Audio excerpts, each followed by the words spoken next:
Hello and welcome to this week's MedTech Talk. I'm your host, Krishna Thakur, co-founder of Capri Healthcare, assisting healthcare organizations such as NHS, primary care and secondary care to innovate digitally. Before I introduce today's topic, I would like to thank all frontline NHS staff, key workers for dedicating their lives and trying to protect our lives, and also would like to pay tribute to people who have lost their life during this battle. As of today, we all know that we have nearly lost 27,000 lives across UK, which is a shocking and sad. This leads to this week's topic of discussion. Can technology, can innovation help us to curb spread of this COVID-19? Can it protect our NHS staff?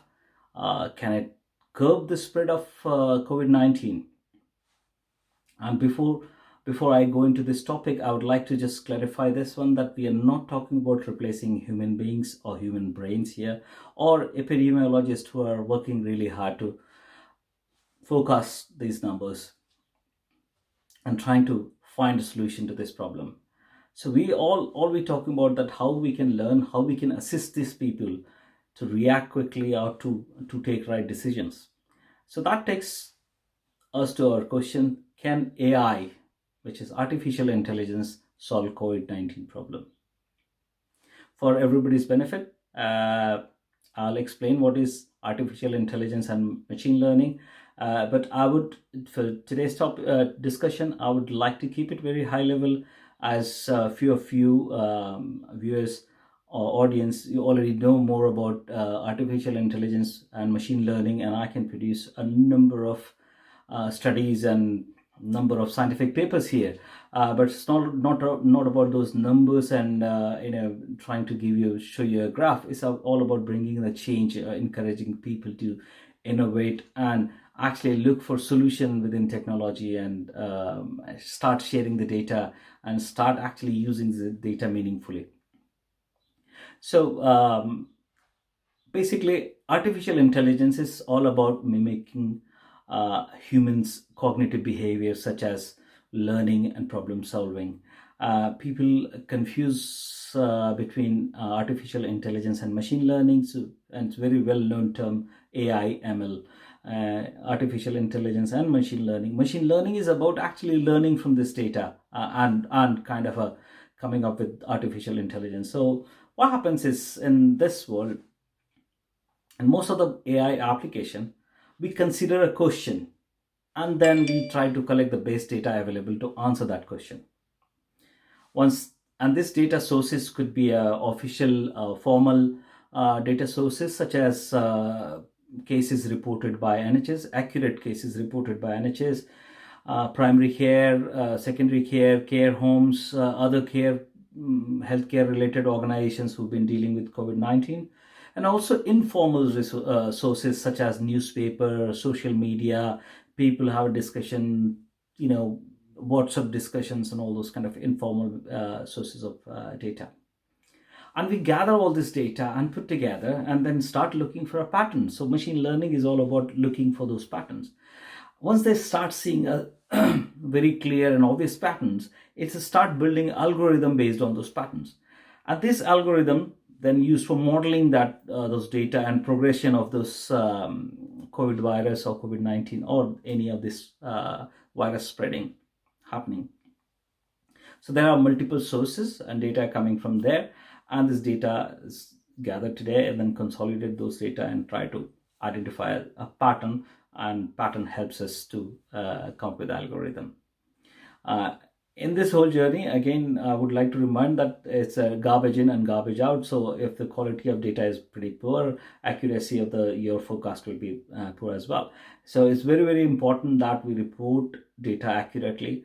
You might have noticed, if you Google today how many cases of COVID, whole world is reporting on patient recovered, whereas United Kingdom is not reporting any number on patient recovered. I'm pretty sure patients are recovering and people are actually being discharged. Within my circle, quite a few doctors have recovered and they have gone back home, gone back to work after actually recovery. So hats off to those people who've been fighting and then willing to fight again. So that's interesting. So just want to remind that the quality of data is very, very important in this situation. And so is the importance of actually accurately reporting those data. Many countries, probably this data is not accurately reported, so probably the model won't work. So without going into too much detail about machine learning and artificial intelligence, the value of AI comes into play by reducing your clinicians' time or burden on clinicians. So for example, AI applications can quickly diagnose problem, quickly triage those cases, also very quickly produce guidance for junior staff members when the senior staff members already gone and isolated during the COVID-19. We are trying to train young nurses, young doctors to deal with this problem. And that is where the knowledge, probably they won't have the right knowledge or experience of dealing with this kind of thing. Artificial intelligence can produce and give them right guidance to deal with this. Also, a simple CT scan, reading of CT scan can be done within 10 seconds using AI applications, which might take for an expert to read, take 15 minutes to read that CT scan. So by doing these things, loads of time saving can happen, loads of accuracy can be, and efficiency can be gained. And it's for assisting people.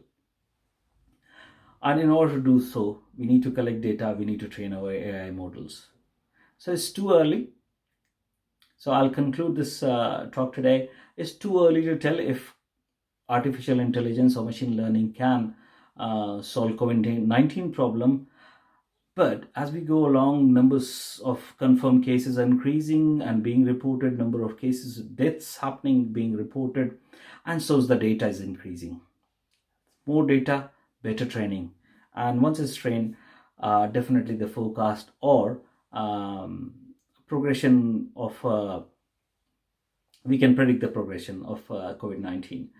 So definitely, I would say one thing is very, very certain: AI is relevant to this outbreak, and in the future it'll be more important. So please try and remember, sharing data is important, accuracy of the data is important, and at the same time, our leaders, our technical staff, our medical staff needs to be bold and innovative, and they need to think out of the box to come up with questions and take support from expert companies, technology companies like us, to go and start innovating and trying to find answers to those things.